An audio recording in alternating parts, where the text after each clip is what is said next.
I talked to you in '97 at Fangoria Convention when Trick or Treat was supposed to come out. The year 2007. Don't make us that old. 97. I was like fresh out of college. Yeah, you had just conceived the idea. Yeah, Eric. Eric. Yes. Yeah. How's it going, man? How was your Hall H experience? Intense in a great way. I mean, it's always a bit nerve-wracking, but it was a blast because I feel like we were coming out of left field. We've been flying under the radar, purposely, holding back on showing anybody anything, and so I couldn't think of a better venue to sort of pull back the curtain a little bit than Comic-Con Hall H, especially with my cast. Were you pleased with the reaction? Yeah. Okay. Yeah, it was great. It was really great because I think people are sort of curious and intrigued, but didn't know what we were up to, and most people don't know who Krampus is. Right. So how long has this idea been with you? It's interesting. It's sort of evolved because as a kid, I've always wanted to do a scary Christmas movie. Because I grew up watching Black Christmas and Silent Night, Deadly Night, and there was an episode of Tales from the Crypt. Santa Claus. And I loved those movies, but at the same time, they were really slasher films on the holidays, right. And the slasher films have their own appeal, and I enjoyed them like anybody else. But I wanted to do a scary Christmas movie that really embraced the mysterious, supernatural, magical side of it, and what happens if that sort of magic part of the holiday that we all sort of pine for went dark. What happens if you don't send a letter or you tear up your letter to Santa Claus? Right. And as I did more and more research on sort of the weird roots of Christmas, in the same way I researched the origins of Halloween for Trick or Treat and found out that it goes back to like dark pagan rituals, so does Christmas.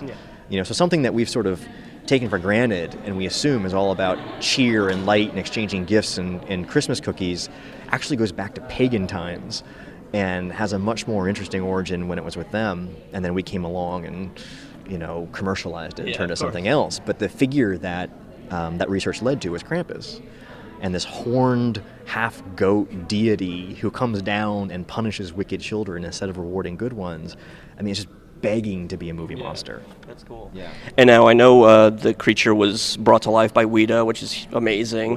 Weta. I'm sorry. Sorry, guys. It's a Kiwi thing. Sorry, guys. Tell me about the design of the creature and what was the collaboration like between you and them? It was a blast. I mean, I come from an animation illustration background, and so even while I was writing the script with my partners Todd and Zach, I would be doing little doodles and sketches, and that look of the creature sort of evolved as the script did. And then when I started working with Legendary on the project, we hired Weta and a couple other concept artists who all sort of added to that mix, and it sort of snowballed, no pun intended. But the key thing was that the creature be somewhat majestic and feel ancient, but also not too revealing. Because if you look at traditional depictions of Krampus, whether it's in the postcards or at the festivals and stuff, it's a guy in a furry costume with horns and claws, and it's like, it looks like something that you might be able to see in a costume shop, and we wanted to really put our own unique look on it. In the same way that, when they did Dracula or Frankenstein and the Wolfman, our goal was to create an iconic look for the character that was uniquely ours, but at the same time pay tribute to all the sort of depictions of the character from, past decades. Right.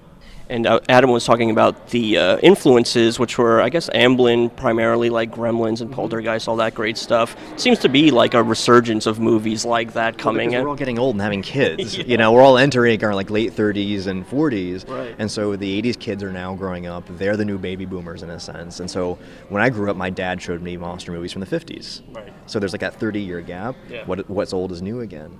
And so, now that we're old enough to have kids, I think we're looking for movies that are similar to what we grew up with, that we want to pass on to the next generation, and we very much hope we can be part of that tradition. Definitely. Yeah. And finally, I have to ask, what's the status of Trick or Treat 2? Working on it. I mean, it's been all in on Krampus. Yeah. But Sam has been lurking around in the corners, and we'll see. I mean, the tones of the films are so similar. Right. And not that we want to be building any sort of Marvel-esque universe, but I like the idea that Sam and Krampus probably hang out and have drinks every now and then. Are we going to see Sam versus Krampus? I wouldn't say versus. It seems like they would be teaming up and having a pretty good time at it. That would be amazing. Yeah. Sounds good. Well, Yeah. thanks so much, man. Thank Appreciate you. it. Have a great day. You too.